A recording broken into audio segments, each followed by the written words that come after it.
아, 네덜란드. 제가 또 오늘 그 네덜란드 색깔의 옷을 입었는데요. 네덜란드라는 나라에 대한 얘기를 지금부터 드릴 거예요. 우리가 네덜란드 하면 생각나는 게 히딩크. 제일 먼저 생각나죠. 히딩크 형. 딩크 형. 아, 이거 그림이 가리는구나. 좀 줄일게요. 제 얼굴을. 네, 히딩크 형 있고, 그리고 요분은 요한 크루이프예요. 요한 크루이프. 요한 크루이프라고 되게 위대한 축구 선수입니다. 네. 그리고 밑에는 튤립. 또 네덜란드 하면 튤립도 유명하죠. 그리고 또 네덜란드 하면 유명한 게 풍차. 그 다음에 옆에 계신 할아버지는 렘브란트죠. 렘브란트가 오늘 우리가 다룰 그 동인도 회사, 네덜란드 동인도 회사와 주식 시장이 처음으로 활발하게 된 때, 그때쯤 활동하셨던 분이에요. 이때가 네덜란드가 처음으로 독립을 해서 공화국으로서 아주 이름을 날리기 시작한, 황금시대를 맞기 시작한 그 시대고, 돈이 많았기 때문에 이런 예술가 분들도 네, 활동하게 됐습니다. 그리고 또 밑에 사진을 보면 밑에는 네덜란드 할아버지들인데요. 네덜란드가 우린 잘 모르지만 한국전쟁에도 6.25 전쟁에도 참전을 해서 네, 우리 한국을 위해서 많은 분들이 목숨을 바쳐주셨습니다. 그래서 그걸 감사하는 뜻에서 이 할아버지들을 한국으로 초대해서 뭐 이렇게 훈장도 걸어드리고 이런 행사를 했고요. 참 고마운 분들이죠. 또 네덜란드 하면 또 떠오르는 게 해상제국입니다. 해상무역제국.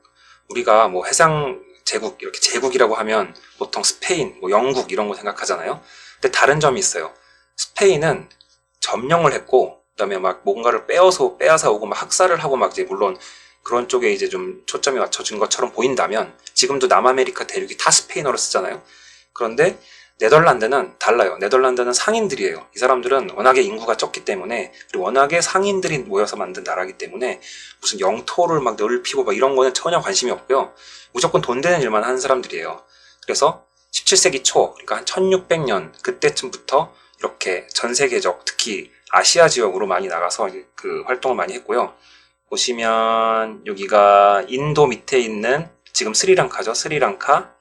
그 다음에 여기가 인도네시아잖아요. 인도네시아의 자카르타.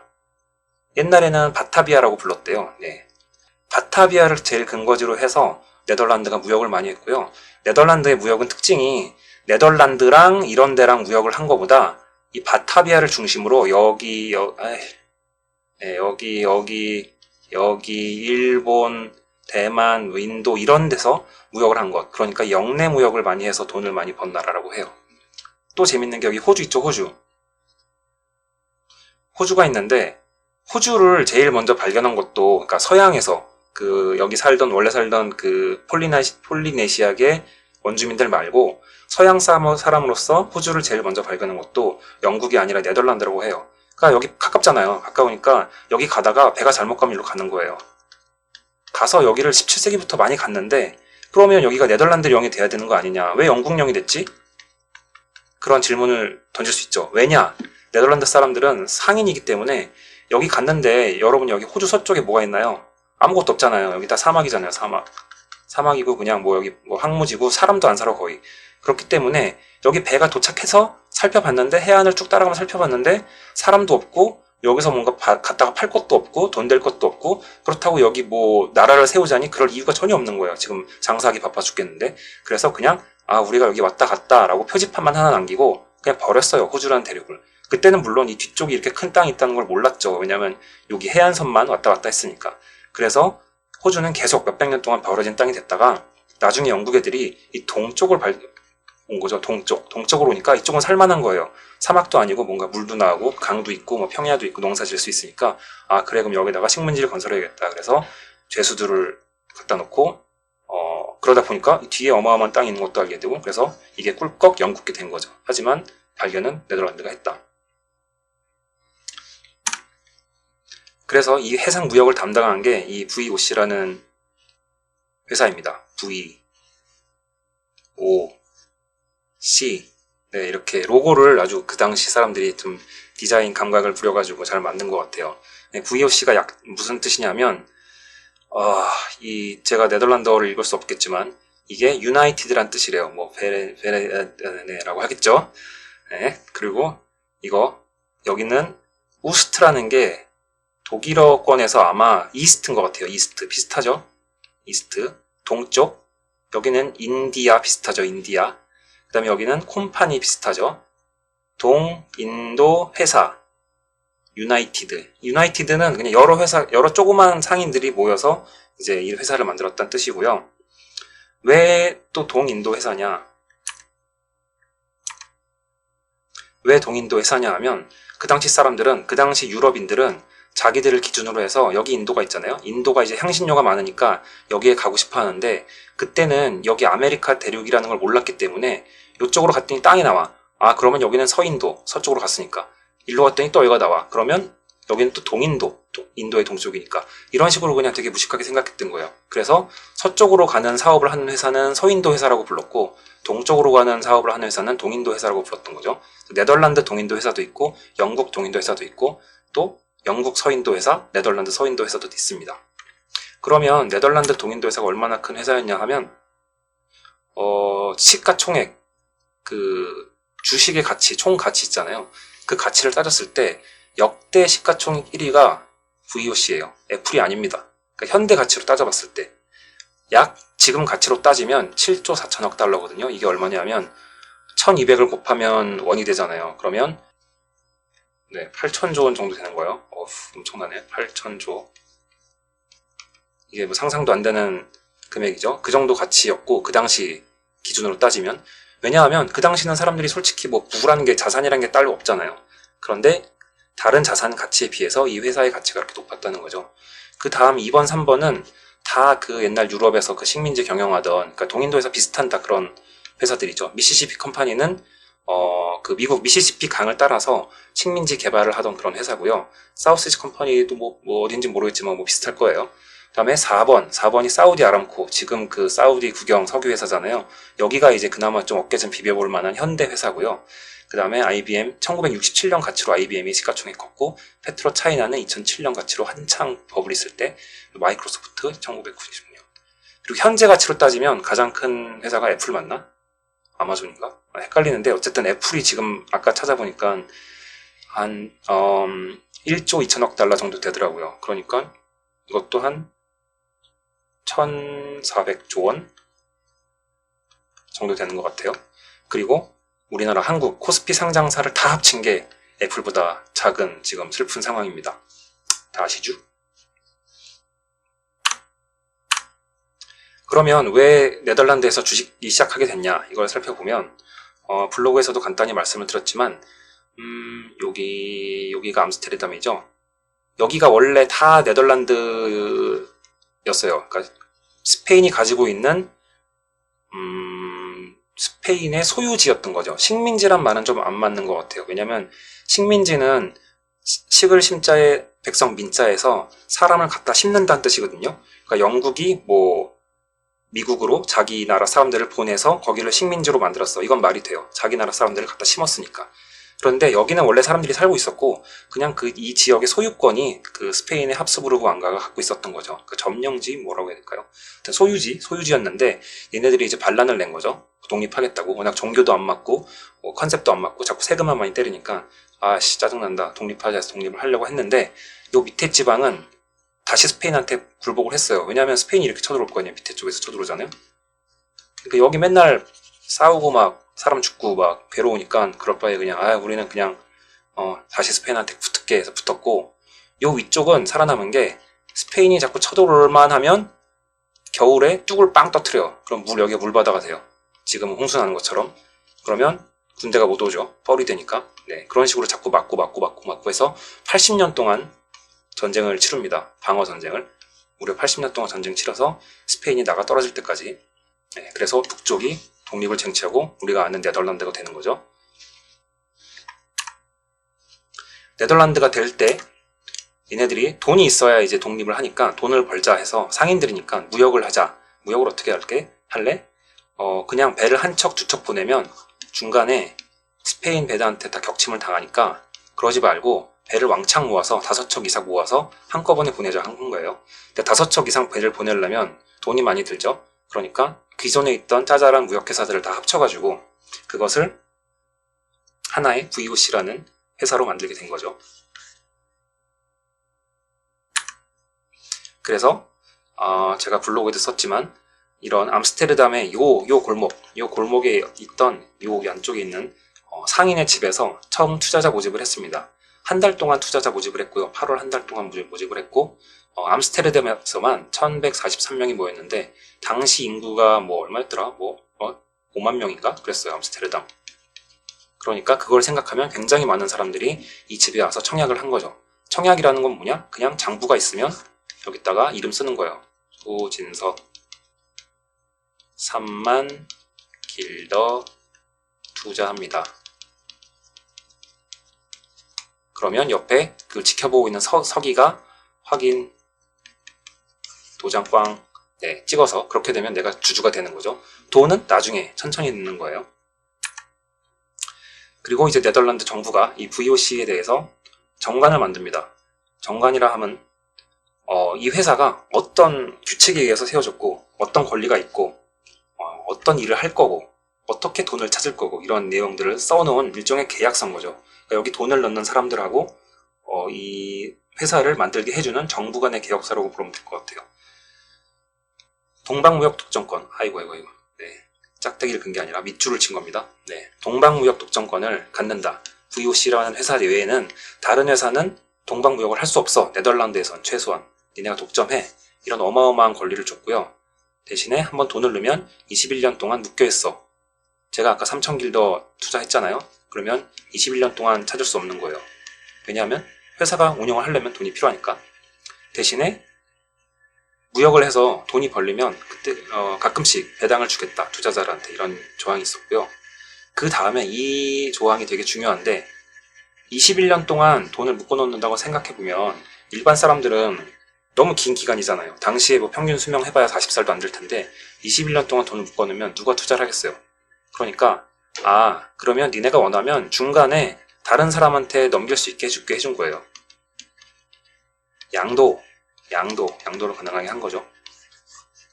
누구한테 넘길지는 네가 알아서 구해와. 투자자 당신이 알아서 구해오시고 구해오면은 양도를 해서 이 장부에서 이름을 바꿔 써줄게. 이렇게 하신 거죠. 그래서 하여튼 모인 돈이 650만 길더가 됐고 현재 가치로 하면 1억 유로랍니다. 1억 유로가 또 이것도 한 1500 정도 곱해야 되네요. 1300 정도 곱하면 1300억 원 정도의 돈이 모인 거죠. 이걸로 배를 만들기 시작했습니다. 네. 그래서 배를 만들기 시작했죠. 드디어 뚝딱뚝딱. 네. 이렇게 열심히 배를 만들고 있습니다. 사람들이. 저는 이 배를 만든다는 게 참 대단한 것 같아요. 사람이 만들 수 있는 가장 큰 물체가 아마도 1번은 빌딩일 거고요. 이것도 어마어마하죠. 2번은 배 같아요. 요 조그만 사람들이 힘을 모아가지고 이만한 거를 만든다는 게 참 대단한 것 같다는 생각입니다. 그리고 심지어 이게 물에 떠. 네, 대단하죠. 제가 옛날에 조선회사에서 일하고 싶었던 적이 있었는데 가진 않았지만 저는 이런 조선업을 되게 존경합니다. 또 건설업도 되게 존경합니다. 인류가 만들 수 있는 어떤 최고의 문명 지표가 아닌가 싶어요. 그리고 이제 본부도 만들었죠. 사무실이 있어야 되니까 이제 사무실이에요. 동인도 회사 사무실이고 이분이 저희 그 책의 저자입니다. 페트람 박사님. 네, 박사님이시고 사실 제가 그때 요거 같이 투어를 했거든요. 같이 자전거 타면서 투어를 하면서 여기다가 요번에 세워놓고 동영상을 찍었어요. 이 책을 팔아야 되니까 한국 가서 한국어판을 팔 거야. 그러니까 여기다 인사를 좀 해달라. 한국말은 아니지만 안녕하세요라고 해놓고 그 다음은 이 책에 대해서 영어로 좀 소개를 해달라 해서 동영상을 찍었는데 찍어놓고 한국에 와서 보니까 제가 동영상이 아니라 그냥 스틸 사진을 눌렀더라고요. 그래서 하나도 안 찍혔어요. 한 3번은 아닌 것 같아요. 몇 번 이렇게 반복했는데 안 찍혀가지고 차마 제가 말을 못하겠더라고요. 안 찍혔다고. 이분은 아직도 모를 거예요. 그리고 VOC 이게 확대해서 본 사진이고요. 여기 써있죠. VOC 써있고 여기 지금 가려서 안 보이는데 연도가 써있어요. 1606년에 이 사무실을 만들었다 라고 연도가 써있습니다. 지금 이 건물은 암스테르담 대학교입니다.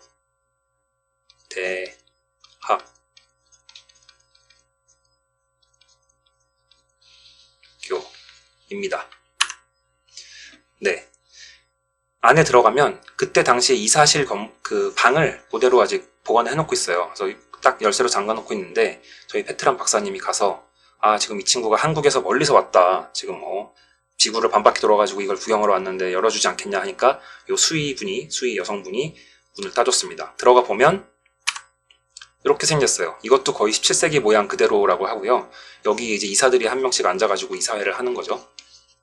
그리고 뒤에 있는 그림을 보시면 이게 인도네시아 그 자카르타에 있던 VOC 동아시아 사무소 뭐라고 그러죠? 지사의 풍경입니다. 그리고 이게 그 지도 자카르타 쪽인겠죠? 모르겠지만 네, 그쪽 지도가 이렇게 걸려있고 여기서 이제 했던 거죠. 다 복원인 거죠? 아니요, 리얼 복원 아닙니다. 네, 그때 거 그대로 남아있는 거예요. 물론 뭐 바닥이나 뭐 요런 거는 뭐 좀 타일이나 뭐 이런 거는 고쳤겠지만 이 뭐 나머지는 다 그대로 있다고 합니다. 뭐 모르겠어요. 뭐 그 사람들이 뻥을 쳤을 수도 있지만 제가 듣기로는 네, 리얼이라고 합니다. 리얼. 네, 다시 돌아가서 아까도 말씀드렸지만 바타비아를 중심으로 VOC가 이제 무역을 하는데 저기 일본 보이시죠? 일본 여기가 어디냐 하면 여기가 후쿠오카고 여기 밑에 가고시마라는 도시가 있어요. 조그맣게. 네, 거기다가 조그만 인공섬이 하나 있었거든요. 그 인공섬을 세일을 내가지고 300년 동안인가 300년 동안 일본이랑 무역을 합니다. 조선은 쇄국 정책을 폈기 때문에 조선에는 이제 지사가 없었고 일본도 쇄국 정책을 펴긴 했는데 일본 막부가 딱 네덜란드 사람들한테만 허가를 내준 거예요. 다른 나라는 안 돼. 네덜란드만. 왜냐하면 다른 나라들은 다 기독교 선교사를 보내려고 하잖아요. 옛날 유럽 사람들은. 그런데 네덜란드 사람들은 상인이고 무역을 하는 사람들이기 때문에 별로 그렇게 전도에 이렇게 신경을 안 써. 네, 그냥 돈이 중요하기 때문에 이 사람들은 가서 그럼 우리는 절대 선교 안 할게요. 전도 안 할게요. 그렇게 약속을 하고 우리는 무역만 할게요.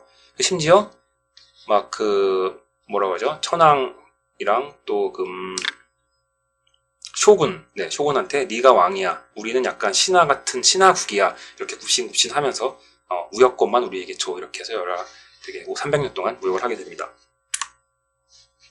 이게 당시에 그 바타비아에 있던 VOC 본부고요. 이거는 아까 말씀드렸던 일본 가고시마에 데지마라는 조그만 섬이 있어요. 한국으로 따지면 뭐 인천 송도 같은 느낌이에요. 송도. 아니면 거기 뭐 그 유원 짓는 거 뭐죠? 월미도.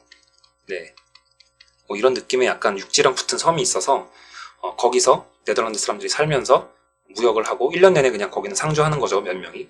그리고 이제 뭐 이렇게 그 안에 들어올 수 있는 일본인은 물건 갖다 주는 택배원, 네, 택배기사 아니면 이런 접대부 네, 이런 사람들만 들어올 수 있었다고 합니다. 이 사람이 택배원인가? 아닌가? 네, 뭐 그렇대요. 어쨌든. 그러면 지금까지 우리가 VOC라는 회사가 세계 최초의 증권거래소라고 했는데 그 전에는 이렇게 수많은 사람들이 돈을 모아서 만든 그런 회사가 없었냐? 아니, 없었지는 않대요. 있대요. 옛날에 유럽에도 프랑스에서는 어떤 그런 이거 있잖아요. 뭐라 그래야 방앗간, 물레방앗간이라든가 아니면 뭐 댐을 만들어서 수력 발전을 하는 방앗간이라든가 또 독일 지역에는 탄광도 굉장히 돈이 많이 들어가고 돈을 많이 버는 사업이잖아요. 이거 탄광을 한두 명이 운영 못 하잖아요. 최소한 수십 명이 모여서 돈을 모아가지고 땅을 파고 막 이제 그 월급도 주고 해야 되는 거대 사업이기 때문에 이런 걸 할 때 수많은 사람들이 자본을 모아서 컴퍼니를 만들었던 거죠. 그리고 중국에도 마찬가지로 이런 유의 여러 명이 합자해서 사업을 하는 경우가 있었다고 합니다. 송나라 때 두뉴라는 게 있었는데 이게 이제 광동 지역에 상인들이 돈을 모아가지고 일종의 뭐 길드 같은 걸 만들어서 운영했던 거죠.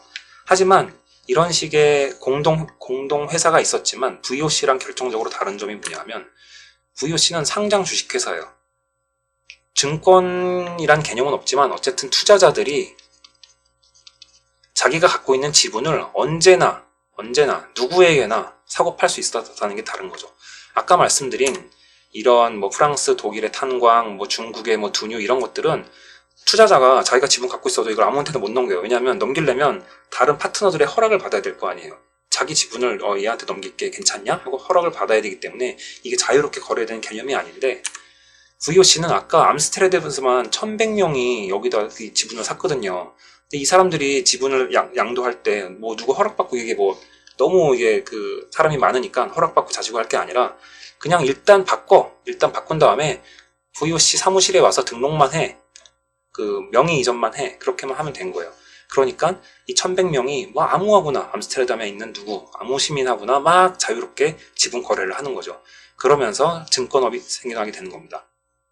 자기들끼리 사고 팔 수도 있지만 브로커를 통하기도 하고 또 그 안에서 항상 물건을 받아주는 마켓 메이커 라는 직종도 생겨나게 되는 거죠. 브로커는 말 그대로 내가 부탁하는 거예요. 내가 이거 한 1000만원어치만 사고 싶은데 내가 어디서 누구한테 사야 될지 모르니까 거기는 브로커한테 부탁하는 거죠. 일종의 부동산 같은 개념이죠. 부동산 대리인 쓰는 거고, 마켓 메이커는 뭐냐 하면 내가 500길드워치 지분을 갖고 있는데 이거를 팔고 싶은데 500길드워치를 사줄 사람을 찾기가 좀 그렇게 만만한 게 아니잖아요. 그런데 시장에 가면 어떤 사람이 있어서 이 사람은 항상 그거를 사줘. 이를테면 롯데백화점 앞에 가면 그 구두방 있잖아요. 구두방에서 상품권 사고 팔잖아요. 그 역할을 하는 거예요. 거기만 가면 언제든지 상품권을 팔 수도 있고 살 수도 있고, 그리고 그 사람은 약간의 그 마진을 먹는 거잖아요. 그런 개념으로 그런 것을 마켓 메이커라고 하는데, 이런 마켓 메이커라는 직종도 자연스럽게 생겨났기 때문에 이 VOC로 인해서 근대 증권업이라는 산업이 생겨나게 됐다고 봅니다. 그리고 장기 지속이라는 것도 중요한 개념이죠. 보통 우리가 사업을 하면, 개인 사업이나 어떤 파트너 사업을 하면 그 가문이 존속하는 동안, 혹은 그 개인이 존속하는 동안 사업을 하는 건데, VOC라는 것은 주인이 없어요. 이를테면 삼성하면 이병철, 이건희, 이재용, 현대하면 정주영, 정몽구, 이제 정의선 이런 사람들이 생각이 나는데, VOC는 그런 개인이나 개인 개별 가문이 소유한 게 아니라 1100명 이상의 암스테르담 시민들과 또 그 밖의 도시들의 또 수천 명의 사람들이 공동 소유한, 어떻게 보면 포스코 같은, 아니면 KT 같은 그런 공공기관에 가까운 공기업? 네, 공기업에 가까운 사기업인 거죠. 그렇기 때문에 어떤 개인이나 그 가문의 그런 일생에 달려있는 게 아니라 100년을 넘어서 200년, 300년을 가는 그런 회사가 되는 겁니다. 여기 코퍼레이션이란 말이 나오는데요. 잠깐 정리를 해드리면, 아까 콤파니란 말이 있었잖아요. 그리고 코퍼레이션이라는 말이 있어요. 이 둘 다 영어로 기업을 뜻하는 말인데요. 뭐가 다를까요? 언제 어떻게 다르게 쓸까요? 심지어 또 있어. firm이란 말도 있고, 또 enterprise란 말도 있어요. 네, 참 글씨가 개판이라 죄송합니다. 네, 이런 네 가지 개념이 있는데 뭐가 다를까요? 컴파니는 콤이 투게더란 뜻이고요. 다 같이. 파니는 빵이란 뜻입니다. 빵. 그래서 같이 빵을 먹는 일종의 공동체란 뜻이고요. 그래서 이 말은 우리 회사, 약간 우리 회사 사람들이 모였을 때 그런 회사를 지칭하는 것 뜻해요. 이를테면 우리 회사 사람들 너무 좋아, 너무 착해. 우리 회사 사람들은 이런 성향이 있어. 아니면 우리 회사는 점심시간이 12시부터 1시까지야. 이런 얘기를 할 때는 컴파니란 단어를 쓰면 되고요. 코퍼레이션은 참 글씨가 죄송한데 딴 데 쓸 데 없나? 여기다 쓸게요. 코퍼레이션은 이 콥이라는 게 영어로 콥스 있잖아요. 시체란 말 있죠. 거기서 나오듯이 이게 몸이란 뜻이래요. 몸이란 뜻이라서 법인이란 뜻입니다. 이건 법인. 회사가 하나의 사람이란 뜻이에요. 하나의 사람으로서의, 법적인 사람으로서의 개체라는 뜻을 쓸 때 코퍼레이션을 씁니다. 그냥 한국말로 법인이랑 거의 동등한 개념으로 쓰인다고 보시면 돼요. 그리고 세 번째, firm. firm은 딱딱하다는 뜻도 있잖아요. 근데 이게 사인하다는 뜻이 있대요. 이태리 말로. 그래서 어떤 비즈니스를 하는 단위, 사인을 할 수 있는 단위, 그러니까 계약을 할 수 있는 단위, 어떤 그런 개념의 뜻으로 쓰이고요. 현대에는 거의 firm이라고 하면 law firm, 회계법인 이런 식으로 무슨 어떤 물건을 만들어 파는 게 아니라 그냥 서비스를 제공하는 firm 있죠. 그런 것들을 주로 firm이라고 부릅니다. 보통 law firm 아니면 컨설팅 firm, 더 firm이라고 하죠. 컨설팅 컴퍼니라고 잘 안 하는 것 같아요. 또 law company라고 할 수도 있지만 잘 안 하는 것 같아요. 다 이렇게 firm이란 말을 쓰는 것 같아요. 또 마지막으로 엔터프라이즈. 엔터프라이즈는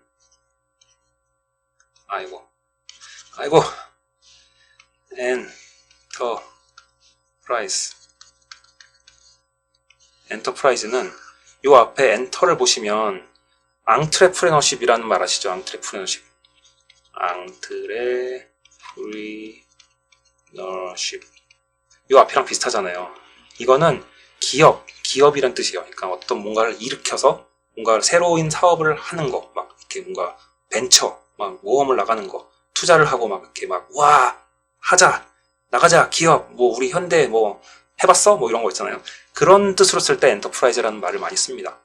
그래서 이렇게 네 가지, 회사라는 말을 네 가지로 이제 표현할 수 있는데 약간 개념이 다 다르고 쓰임새가 약간씩 다 달라요.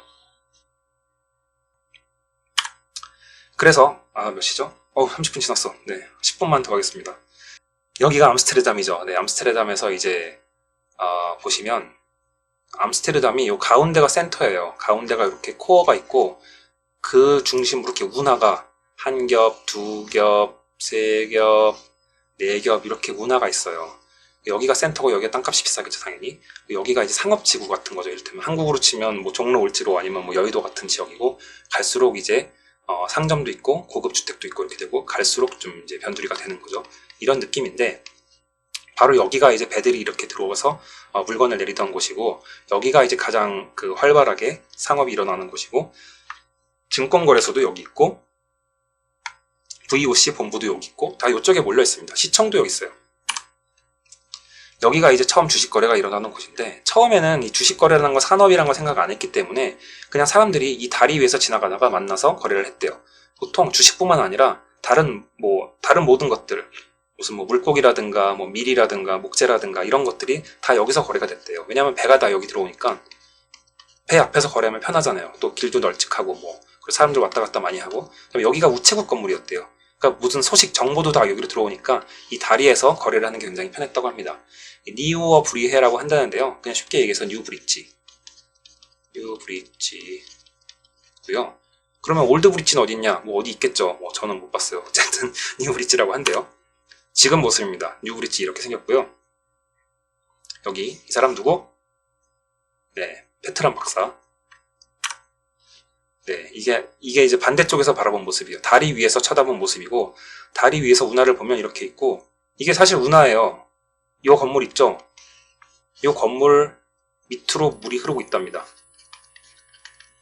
이 건물이 19세기에 세워진 세 번째 증권거래소예요. 첫 번째랑 두 번째 증권거래소는 없어졌어요. 네, 다 이제 그 집안이 불안정해서 다 없애버렸고 지금 남아있는 건 세 번째 증권거래소 19세기에 세워져 있습니다. 이게 그리고 그 당시 초반에 VOC 투자자들이 가지고 있던 영수증이에요. 보시면 요것은 내가 처음에 얼마를 납입했다. 보시면 여기 3,000 써있어요. 작게. 휘갈려 써있어요. 3,000 막 이렇게 써있거든요. 3,000 길러를 내가 낸 투자자다. 라는 영수증을 회사 측으로 받은 거고요. 그리고 요 옆에는 뭐냐면 보시면 여기 연도가 써있어요. 1625년, 1629년, 1631년, 33년, 34년, 35년마다 내가 회사에서 배당금을 이만큼 받았노라 라는 걸 써놓은 거죠. 보통 30길더씩 정도 받았나 봐요. 이 당시에는. 그러면 3,000길더 투자해서 30길더 받았으니까 뭐 한 1% 정도 수익률이 있는 거죠. 뭐 그렇게 높진 않죠. 그래서 이런 기록들이 아직 다 남아있는 거죠. 대단한 나라죠. 지금 400년이 지났는데 이런 기록들이 다 보관이 돼 있어요. 그래서 1603년에 최초의 지분 거래가 일어났죠. 이분이 얀 알렉스 토트 론덴이란 분이 뱃사람인데 이 론덴이 런던이거든요. 토트가 그래서 투 런던이라는 성을 가진 사람이에요. 그래서 런던이랑 왔다 갔다 하는 뱃사공이었던 걸로 추측을 하죠. 이 당시는 성을 그냥 대충 이런 식으로 붙였잖아요. 옛날 사람들은 성이 없으니까. 그래서 이 사람이 처음에 3,000길러를 이제 사기로 했는데 지분을 투자하기로 했는데 사인만 해놓고 돈을 납입할 날이 되니까 나 돈 없어 배째라 이렇게 된 거예요. 근데 그냥 배를 짠 게 아니라 내 지분을 대신 투자해줄 누군가를 데려온 거예요. 두 명을 데려왔어. 그래서 한 명은 2,600길더, 한 명은 400길더를 내서 대신 투자를 해서 론덴 대신에 그 두 명이 지분 투자를 하게 되는데 문제는 론덴이 그냥 3,000길더를 3,000길더에 넘긴 게 아니라 조금씩 더 받은 거예요. 한 50길더씩. 왜냐하면 그때만 해도 여기 몇 개월, 한 6개월 텀이 있는데 이 VOC라는 회사가 막 인기가 올라간 거예요. 이를테면 뭐 부동산 분양, 아파트 분양했는데 분양가보다 더 올라간 거죠. 그래서 약간의 프리미엄을 지가 붙인 거예요. 그래서 돈을 벌었어. 근데 사람들이 이걸 보니까 이거 봐라. VOC 지분을 가지고 트레이드를 했는데 그게 돈이 되네? 이런 생각을 하게 된 거죠. 그래서 이게 퍼져나가면서 그 다음부터 현대증권업이 생기게 됩니다. 네, 이것이 처음 생긴 증권거래소죠. 증권거래가 활발해지다 보니까 시청에서 거래소를 하나 만들어줬어요. 증권만을 위한 건 아니고 다른 여러 가지 물건을 파는 또 그런 거래소를 만들었는데 뭐라 그러죠? 시장이죠, 시장. 뭐 화개장터, 뭐 통인시장 이런 시장 건물이에요. 시장 건물 한 켠에 이쪽에다가 조그맣게 기둥 있죠. 기둥에다 번호를 써놓고 이 기둥에서는 VOC 증권거래를 하는 코너를 하나 만들어 준 거죠. 그래서 사람들이 들어와서 여기만 가면 언제든지 VOC 주식을 사거나 팔 수 있게 그렇게 해준 겁니다. 이렇게 물리적인 공간이 생기니까 그때부터는 정말로 폭발적으로 증권 거래가 일어나게 됩니다. 안의 모습이죠. 여기 보시면 기둥에 31, 32, 33 이제 번호가 써 있어요. 이 번호가 품목을 나타냅니다. 이를테면 32번은 청어, 33번은 뭐 울, 35번은 뭐 코튼 이런 식으로 있는 거죠. 여기 어디쯤에 증권이 있었겠죠. 네, 이런 식으로 이제 평면도고요. 기둥이 쭉 있죠. 네, 현재는 아쉽게도 이게 지금 그 자리고요. 이게 2016년인가 그랬고 지금은 여기 심지어 또 쇼핑몰이 들어섰어요. 그 옛날 거래소 자리에 되게 못생긴 쇼핑몰이 들어섰습니다. 이게 아까 남아있는 세 번째 거래소 3번 거래소의 유적입니다. 그리고 첫 번째 거래소에 주춧돌만 남아있어요. 주춧돌만 옮겨다가 세 번째 거래소로 지금 옮겨놨고요. 거기에는 주춧돌에는 이런 말이 써있는데 이게 네덜란드 고어래요. 고어라서 요즘 사람들은 번역을 못하고 페트람 박사님한테 물어봤더니 뜻을 설명해 줬는데 뭐 별건 아니고 뭐 몇 년도에 이 건물을 신의 뜻에 의해서 만들었고 뭐 신의 뭐 가호를 받아서 상인들이 뭐 잘할 거다 그냥 뭐 이런 내용의 평범한 내용이 주춧돌입니다. 이렇게 생겼죠. 자, 그러면 오늘 마지막으로 한국에 대한 얘기를 해드리려고 합니다. 아까 그 VOC가 일본까지도 막 거래를 했잖아요. 그럼 한국은 안 왔느냐? 한국에도 오기도 왔고 관심도 분명히 있었어요. 이게 암스테르담 시청이거든요. 암스테르담 시청에 보면 바닥에 세계 지도가 있어요. 세계 지도가 이렇게.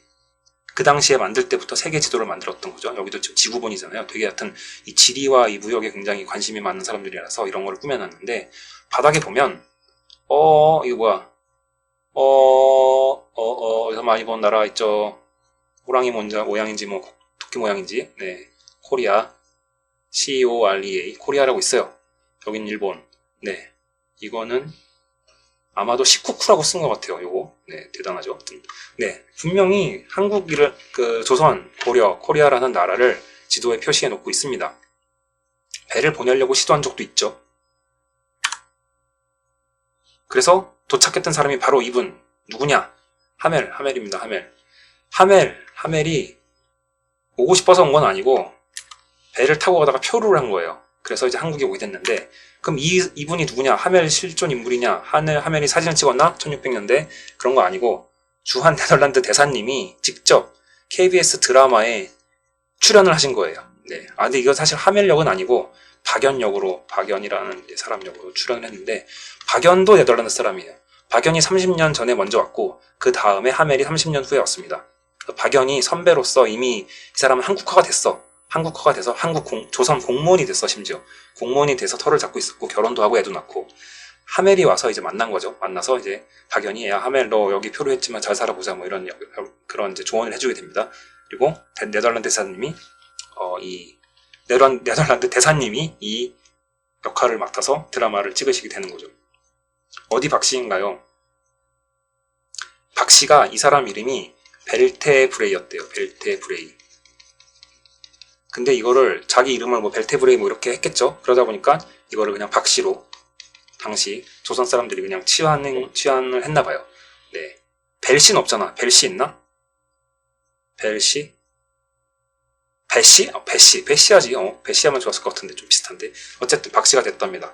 그래서 애를 둘이나 낳았어요. 박연이. 그리고 분명히 자손이 퍼져나갔을 것 같아. 그래서 여러분 그 한국 사람들 중에 보면 약간 좀 서양 사람 그 얼굴 좀 희고 좀 그런 사람들이 있잖아요. 그런 사람들은 조상을 좀 의심해봐야 됩니다. 분명히 박연의 피가 섞였을 수 있어요. 네, 그런 상상을 좀 해봅니다.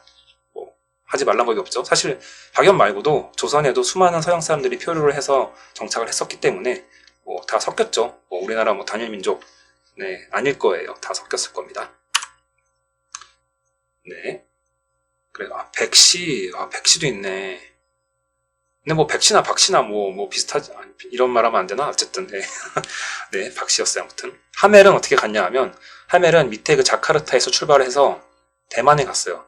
대만도 거의 40년 동안 네덜란드 식민지였어요. 그 당시에 벌써 1600년대 되게 옛날 얘기죠. 여기 갔다가 여기서 이제 출발해서 쭉 가서 가고시마를 가려고 했는데 풍랑을 만나가지고 지금 뭐 태풍 온다는데 태풍 만나가지고 해서 제주도에 표류를 한 거죠. 이 내용은 여기 가보시면 잘 나와 있습니다. 이게 헨리 사브니에 교수님이라는 네덜란드 분이세요. 네덜란드 분인데 한국에 사세요. 이분이 하멜 표류기를 원어 네덜란드어에서 바로 한국어로 번역을 하셨어요. 그래서 이거를 전문을 아니다 한국어 아님 영어 죄송합니다. 영어로 번역을 하셔서 이거를 사이트에 전문을 올려놓았어요. 근데 이게 굉장히 소중한 게 왜냐하면 보통 우리가 한국어 번역을 보면 이 알파벳에서 오는 정보가 사라지잖아요. 한국어로 표시하니까. 네덜란드에서 영어로 옮겨놓으면 이런 지명이라든가 뭐 등등이 그대로 살아있기 때문에 그 알파벳이 재밌게 보실 수 있을 것 같아요. 그래서 이 사이트를 들어가서 보니 하멜 표류기가 정말 재미있는데 특히 재밌는 것이 이겁니다. 하멜이 제주도에서 잡혔잖아요. 제주도에서 잡혀서 이제 임금님이 데리고 오라 이런 거예요. 그 왕이 그 제주도에 신기한 애들이 잡혔다고 하니까 한번 데려와 봐라. 그래서 제주지사가 아니라 제주부사라고 하나요? 제주부사가 하멜 일행을 잡아다가 이제 서울로 압송을 하는데 박연이 이제 같이 서울에서 파견돼서 같이 이제 가서 데리고 옵니다. 그래서 해남에서부터 서울까지 쭉 올라오는 거예요. 근데 이 표현이 당시 하멜이 썼던 바로 그 스펠링인 거예요. 하멜은 한글 모르잖아요. 한글 모르고 한자도 몰라. 완전 모르는 나라야. 근데 내려가지고 따라가면서 여기가 어디냐 이렇게 물어봤겠지. 막 손짓 발짓으로. 그러면 사람들이 해주는 말을 듣고 그거를 그대로 알파벳으로 옮긴 거예요. 해남 비슷하죠. 지금도 해남. 이건 나주. 나주도 좀 비슷하게 썼어. 나주. 이거는 정읍입니다. 정읍. 탱읍. 뭐 네덜란드어 발음이 정확하진 않겠지만 어쨌든 비슷하죠. 정읍. 이거는 전주. 전라도 전주예요. 이거는 공중대 이게 충청도 맞죠? 충상도? 모르겠네. 어쨌든 이건 경상도랑 충청도랑 짬뽕이 됐나? 어쨌든 공주 원래 충청도죠. 그 다음에 서울까지 간 거예요. 근데 여기를 보면 놀라운 게 있죠. 서울을 우리는 조선시대 때 서울이라고 하면 뭐 한양, 뭐 한성, 뭐 이렇게 알고 있잖아요. 이렇게 불렀다고도 알고 있는데 하멜은 서울이라고 썼어요. 시오르라고 해야 되는지 뭐 서울이라고 해야 되는지 모르겠지만 어쨌든 지금 서울에 가까운 발음으로 썼던 거죠. 그 얘기는 그 당시 사람들도 글로 쓸 때는 한양이라고 뭐 한자로 적어야 될지는 모르지만 말로 할 때는 뭐 일반적으로 그냥 서울이라고 불렀다는 거죠. 그러니까 뭐 우리가 사극 같은 거 보면 뭐 한양으로 가셔야 됩니다. 뭐 한양에 뭐 이렇게 막 나오는데 그거 아닐 가능성이 굉장히 높아요. 당시 사람들도 서울이라고 불렀을 가능성이 굉장히 높은 거죠. 생각해보면 우리가 1945년에 해방을 했는데 그 다음에 이 도시의 이름을 옛날식으로 돌리면 한양이라고 돌렸어야 되잖아요. 근데 아무도 그렇게 생각 안 하고 그냥 서울이라고 다 불렀어. 그때부터 이게 우리의 이름이 됐어. 왜냐하면 원래도 다 옛날에 서울이라고 불렀으니까 당연히 서울로 가는 게 당연했던 거죠. 사극 보실 때 한양이란 말 나오면 틀렸구나 이렇게 보시면 되겠습니다. 잡혀왔죠. 하멜 일행. 하멜과 뭐 20명 가까이가 끌려왔어요. 그래서 이게 왕입니다. 조선 왕인데 당시 이제 그 하멜 표류기에 사파로 들어갔기 때문에 사파를 그린 사람은 뭐 조선의 그 복식을 모르니까 유럽풍으로 좀 그려줬나 봐요. 그리고 이제 막 살려주세요 이렇게 막 빌고 있죠. 그럼에 노동을 합니다. 왕이 얘네들을 전라남도로 보냈어요. 강진, 뭐 여수 이쪽으로 보내가지고 주로 막노동을 시킵니다. 네, 막노동을 시키는데 어떤 노동이냐? 하멜 표류기에 제일 많이 나온 노동은 풀 뽑기, 잡초 뽑기입니다. 군대 갔다 오신 분들은 다 아시겠지만 이 풀이라는 게 어마무시한 속도로 자라죠. 진짜 미친듯이 자라죠. 정말 고통스러운데 전남에 전라병영성이라고 있어요. 강진이 거의 이제 땅끝에 가까운 끝 남쪽인데 전라병영성이라고 있어서 전라도에 군대를 다 모아놓은 군대 본부예요. 군대 헤르커로입니다. 거기가 엄청 넓어요. 지금도 있어. 지금도 이게 전라병영성입니다. 이게 성벽이고 이게 진짜 커요. 네모나게 딱 생겼는데 이게 한 300m? 네, 이 정도 됩니다. 가로 세로가. 그리고 이게 성 아니에요. 풀이 잡초가 이렇게 미친듯이 많이 자라고 있어요. 지금 이건 양귀비 꽃인데요. 여기서 풀 뽑는 일을 한 거예요. 몇십 년 동안. 몇십 년은 아니고 한 10년 하다 보니까 얘네들이 좀 너무 힘들어가지고 이제 안 되겠다. 뭐 우리가 노예냐? 뭐 우리가 무슨 인간 이하의 취급을 받으면 살아야 되냐? 이렇게 생각해서 탈출하겠다고 생각을 하죠. 그래서 탈출을 합니다. 네, 탈출하기 전에 지금 가서 보시면 그 강진에 가면 하멜마트가 있어. 네, 재밌죠? 하멜마트도 있고 이렇게 하멜 동상도 세워놓고 그렇게 옛날에는 고생을 시켜놓고 지금은 되게 이렇게 멋있게 네, 동상을 세워놨습니다. 풍차도 있어. 왠지 모르지만 풍차도 세워놨어. 네. 그래서 이게 네, 어디였어? 네, 이렇게 배를 타고 도망을 갑니다. 어디로? 가까운 일본으로. 근데 도망갈 때도 웃겨요. 아니 어떻게 갑자기 배가 뿅 나와서 도망을 가지? 하는데 돈 주고 사요, 배를. 얘네들이 하멜 일행이 노동을 하면서 조금씩 돈을 모은 거예요. 그리고 뭐 주로 절에 가서 스님들이랑 놀다가 스님들한테 좀 되게 구걸 받고 이런 식으로 해서 돈을 차곡차곡 모았다가 10년 넘게 돈을 모았다가 그거를 좀 어수룩한 뱃사람한테 돈을 주고 배를 삽니다. 우리가 이걸 가지고 뭐 고기를 잡을 거야. 이런 식으로 꾸며가지고 배를 산 다음에 타이밍을 봐가지고 새벽에 확 떠나버리는 거예요. 근데 얘네가 어차피 다 뱃사람들이었잖아요. 그러니까 이 배 몰 줄 아는 거죠. 그 배 몰고 대마도로 튑니다. 그럼 지금 하멜 기념관에 가면 이게 그 하멜이 쓴 하멜 표류기의 사본입니다. 하멜이 조선에서 개고생을 하고 대마도로 가서 그 다음에 다시 가고시마로 가서 거기 1년을 붙잡혀 있어요. 1년을 붙잡혀 있으면서 일본 애들이 조선에 대한 정보를 물어봅니다. 야, 너 거기 조선에서 1년 동안 살았다는데 지금 조선 정세가 어때? 조선 상황은 어때? 뭐 조선 사람들 어떻게 살고 있어? 이런 걸만 물어봐요. 1년 동안 그렇게 신문을 당한 다음에 물어볼 거 다 물어본 다음에 풀어줍니다. 그래서 자카르타를 통해서 다시 네덜란드 본국으로 오는데 10몇 년 동안 잡혀있는 동안에 자기는 죽은 사람 처리가 됐던 거잖아요. 근데 자기를 보면 억울한 거 아니야. 자기는 동인도회사 VOC 직원 입장에서 간 거니까 월급 주세요. 내가 12년 동안 붙잡혀 있었지만 어쨌든 직원이었으니까 거기에 해당하는 월급을 주세요. 라고 하면서 그 증거로 내가 겪은 일들을 여기 쓸게요. 라고 한 거죠. 근데 기록을 엄청 잘한 이유가 뭐냐면 하멜이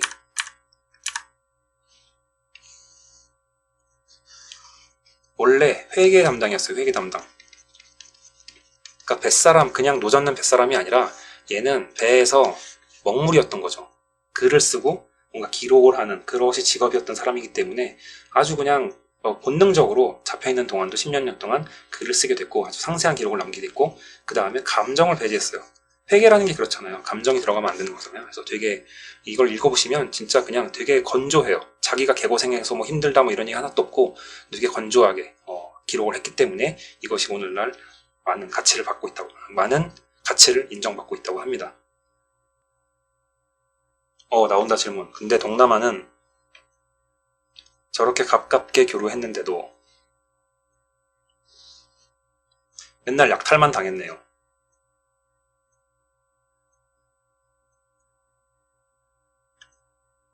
근데 이게 생각을 해보시면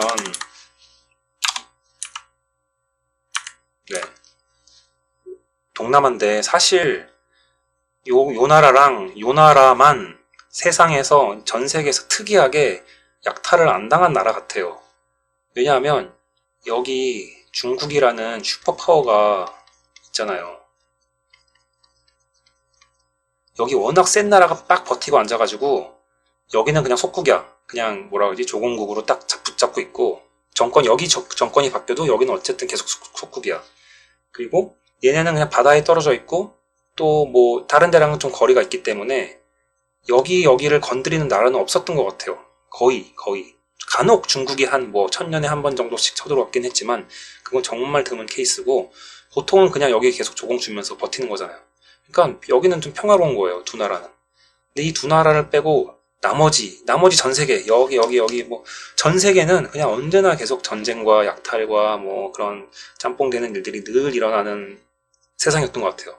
조선, 한국 땅은 굉장히 전 세계적으로 봤을 때 되게 드물게 평화로운 땅이 아니었나 합니다. 그래서 뭐 동남아시아가 유럽 세력에 의해서 많이 뭐 괴롭힘을 당했다고는 하지만 그게 유럽만 괴롭힌 것도 아니에요. 여기 역사를 보면 뭐 인도 이 안에 수십 개 나라가 있잖아요. 자기네들끼리 엄청 치고받고 싸웁니다. 또 여기서 쳐들어오고 그 무굴 제국 있잖아요. 무굴 제국. 무굴 제국이 원래 인도 애들이 아니잖아요. 원래 인도는 힌두잖아요. 힌두 나라인데 무굴 제국은 이슬람 세력이거든요. 여기서 넘어온 이슬람 세력이 인도 점령했잖아요. 그래서 영국인 전에는 무굴 제국이 있었고 여기 동남아시아도 마찬가지. 우리가 역사를 몰라서 그렇지 자기들끼리도 치고받고 싸우고 뭐 점령하고 뭐 나라 뺏기고 이런 역사가 무수히 많은 거예요. 근데 유럽인들은 그냥 그 중에 한 세력일 뿐이지 계속 바뀝니다. 아까 대만 말씀드렸는데 대만도 네덜란드인들이 한 40년 점령했다고 했잖아요. 그 다음에는 명나라가 점령하고요. 그 다음에는 청나라가 점령해요. 근데 뭐 명청 똑같은 거 아니야? 똑같은 거 아니에요. 되게 사이가 엄청 나빠요. 명은 한족이잖아요. 청은 만주족이잖아요. 그래서 청나라가 위에서부터 쳐들어온 거잖아요. 쳐들어와서 명나라가 쫓겨가지고 대만까지 도망간 거예요. 이 당시는 명나라, 청나라가 아주 안 좋을 때고 여기 대만에 근거지를 두고 명나라 세력이 청나라랑 계속 전쟁을 하려고 합니다. 이런 시대가 있었고 그 다음엔 또 일본 왔고 그 다음에는 또 그 중국 국민당 세력이 와서 이번엔 또 중화민국이 됐고 이런 식으로 대만만 해도 굉장히 파란만장하게 막 역사가 많이 바뀌고 뭐 인도 말할 것도 없고 다 말할 것도 없는 것 같아요. 근데 뭐 한일이 운이 좋았느냐? 근데 뭐 운이 좋았나요? 잘 모르겠어. 근데 뭐 그 나라라는 거를 어떤 하나의 개인처럼 생각하면 와 뭐 조선왕조 뭐 500년 동안 평화가 지속됐네 임전왜란 빼놓고 라고 보면 조선이란 나라는 평화를 누렸지만 그 나라 안에서 사는 개개인은 참 힘들 수도 있는 거잖아요. 이를테면 굉장히 답답한 사회에서 사는 거야. 변화도 없어. 내가 여기서 노비로 태어나면 평생 노비고 내 자식도 노비고 그 자식의 자식도 노비고 계속 노비로 노예로 살아가는 거야 돼요.